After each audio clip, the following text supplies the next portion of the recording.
তারা একটা political party করেছে, কিন্তু এই পার্টিটার রাজনৈতিক দর্শনটা কি আমরা কিন্তু এখনো কেউ জানি না। রাজনৈতিক দর্শনটা কি? তারা 2-3টা কথা বলেছে, মানে যেগুলো নতুন কথা বলে আমার কাছে মনে হয়েছে, এবং অনেক যারা ওখানে ছিলেন, যারা পরে শুনেছেন বক্তৃতা, তাদের কাছে মনে হবে। আমার কাছে মোটা দাগে কয়েকটা জিনিস মনে হয়েছে নতুন। সেটা কি? 1 নম্বর হলো যে তারা সেকেন্ড রিপাবলিক করতে চায়। দ্বিতীয় হলো তারা একটা গণপরিষদ করতে চায়। তৃতীয় হলো ইনকিলাব জিন্দাবাদ। আমার ধারণা বাংলাদেশের রাজনৈতিক নেতাকর্মীদের কাছে এই 3টা বিষয়ে নতুন মনে হবে।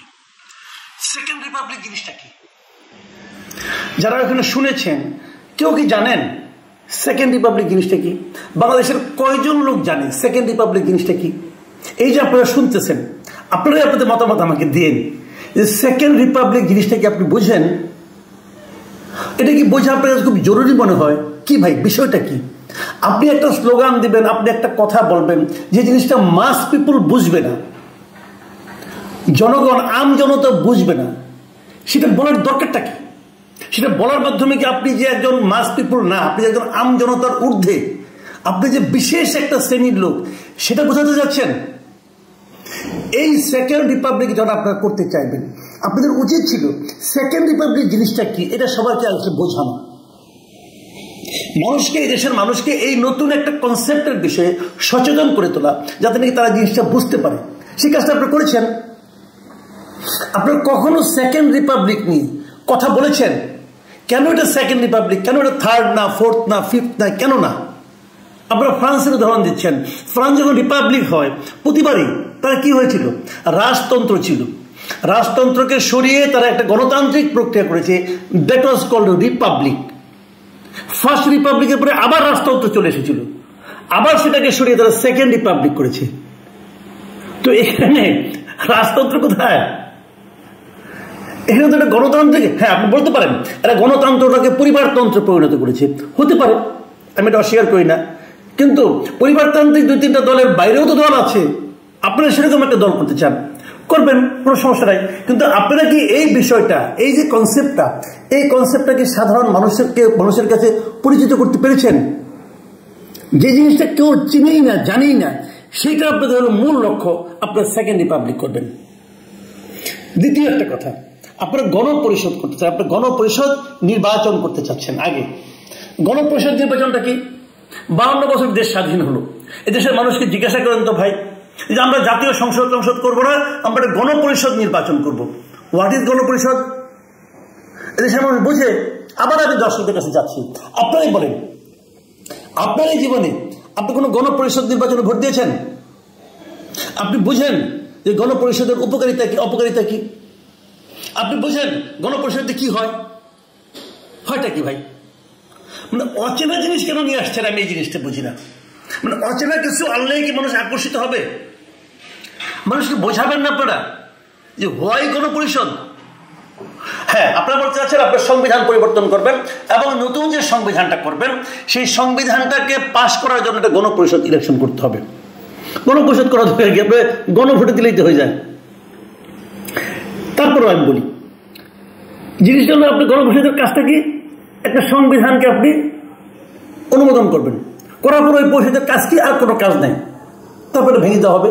সংবিধান অনুমোদন হয়ে গেছে, তারপরে এই সংবিধানের আলোকে জাতীয় নির্বাচন হবে। এই নতুন যে সংবিধানটা হলো, যেটা নাকি গণপরিষদ আপনি পাস করলেন, তাহলে একটা গণপরিষদ নির্বাচন করতে কত টাকা লাগতে পারে সারা দেশে?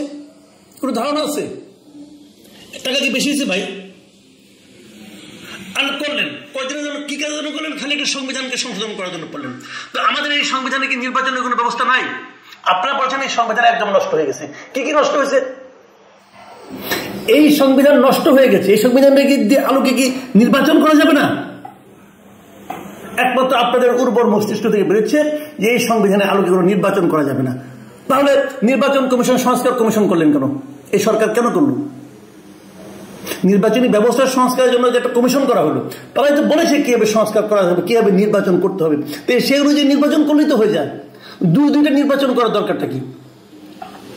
যদি দেশে কোনো সংবিধান না থাকতো, অথবা নির্বাচন কিভাবে হবে যে সেই বিষয়ে কোনো ধারণা না থাকতো, তাহলে আপনি বলতে পারতেন যে আমার একটা সংবিধান দরকার। ভাই, পৃথিবীর অনেক দেশের সংবিধানই নাই, তারা ইলেকশন করে না, যুক্তরাজ্য ইউকে যেটাকে আমরা ইংল্যান্ড বলি, ওটা তো কোনো লিখিত কোনো সংবিধানই নাই, ওরা কি ইলেকশন করে না? তো আপনাকে গণপরিষদ করতে হবে কেন? কোনো কারণ নেই।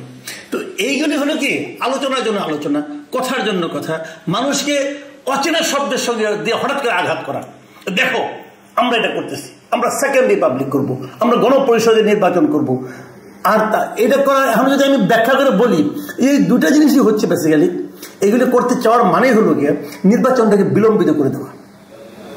আপনি একটা গণপরিষদ নির্বাচন করতে চান, করে তারপরে এটাকে সংবিধান সংশোধন করবেন, তারপরে সেই সংবিধানে আলোকে ইলেকশন হবে, বলে মোটামুটি বছর 3 লাগবে এই কাজ করতে। এটা আপনাকে এখন করতে হবে কেন?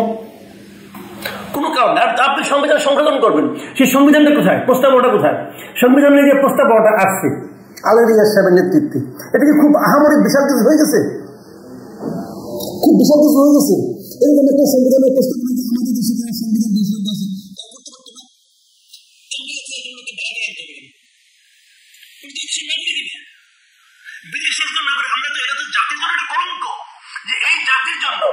দেশে কোনো লোক পাওয়া যায় না যেটাকে সংবিধান সংশোধন করতে পারে। বিদেশ থেকে একজন লোককে আনতে হচ্ছে, বিদেশি আসে, এই দেশের নাগরিক ছিল এখান থেকে চলে গেছে, যে বিদেশি আবার আমেরিকার নাগরিকত্ব নিয়েছে, তার তো এই দেশের প্রতি কোনো ফিলিংসই কাজ করে না। তাকে যে একটা সংস্কার করাচ্ছেন, ওইটাকে আবার পাশ করাতে হবে গণপরিষদ দিয়ে, তারপর ইলেকশন করতে হবে। এটা কি মামার বাড়ি আবদার নাকি? হচ্ছে নাকি দেশে? আর কি বলবো, ফিনিশিং আমি বলতে চাচ্ছি না। আর ফিনিশিং এ কি হলো? ইনকিলাব জিন্দাবাদ একটা স্লোগান নিয়ে আসছে, ইনকিলাব জিন্দাবাদ।